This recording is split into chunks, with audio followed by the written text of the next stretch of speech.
Сәлеметсіздер ме оқушылар? Бізде қазір қазақ тіл сабағы оқулығымызды алып 91-ші сабақтың бетін ашайық. 51-ші бет.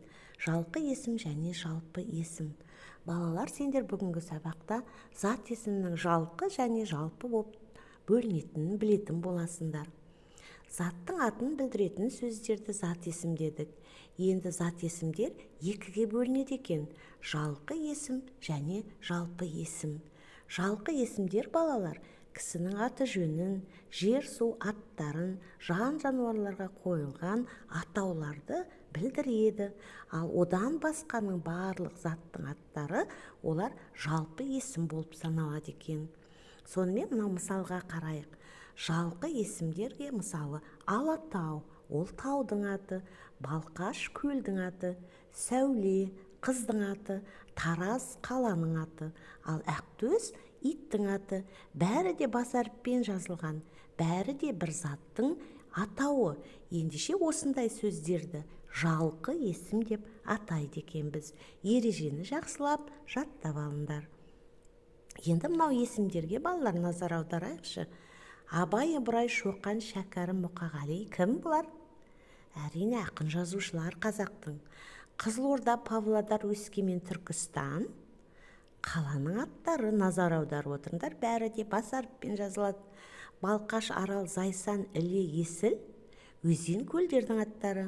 Ал Құлагер, Ақтөс, Мойнақ, Ақтабан жануарлардың аттары.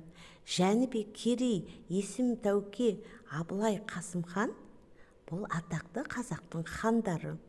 Ал Райымбек, Наурызбай, Қабанбай, Бөгенбай қазақтың батырлары.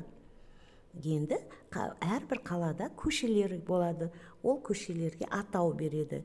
Бектеміс көшесі, Алғазы көшесі, Абай көшесі деген. Бәрі де балалар назарды аударсаңдар, жалпы есімдер. Өйткені олар бас әріппен жазылып тұр. Енді балалар, сендер оқулықпен жұмыс жасап көріңдер. 51-ші беттегі 27-ші жаттығуға қарайық. Бұл жерде айна деген екі сөз беріліп тұр, бірақ екеуі екі түрлі мағына береді. Айна ол зат, екінші айна жалпы есім, қыздың есімі. Алма, бірінші алма жалпы зат есім, ал алма деген қыздың есімі ол жалпы зат есім екен.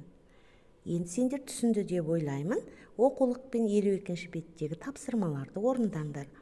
28-ші жаттығуды өлеңді көшіріп жазыңдар және жалпы есімдердің астын қарындашпен сызыңдар. 29-ші жаттығуды біз ауызша орындаймыз. Қанат Марат екеуі қамшы өре алады. Таңат Талап екеуі тамаша ән салады. Самат Сағат екеуі төгілтіп күй шертеді. Жанат Манат екеуі киім-кешек тігеді. Балаларды өнерлі есептеп көр сен енді. Бұндағы автордың негізгі ойы балалар, балалардың санын білу. Және ол балалар өте еңбекқор екен. Ендеше ішіндегі балалардың есімі бас әріппен жазылып тұр. Өйткені олар жалпы есімдер. Қанат Марат, Таңат Талап, Самат Сағат, Жанат Манат 8 бала жалпы есім екен. Арқарай 30-ші жаттығуды өздерің орындайсыңдар. Берілген сөздер бар. Солардың бірінші әріпін алып тастасаңдар, жаңа сөздер шығады. Сол жаңа сөздерді жазып шығыңдар. Және қосымша балалар үйге тапсырма, өздеріңнің тұрған осы қалаларында қандай ғажайып табиғаттар білесіңдер өзіңнің өлкеңдегі. Мысалы, Көкшетауда Жұмбақтас деген жер бар, иә? Ол неге Жұмбақтас аталды екен?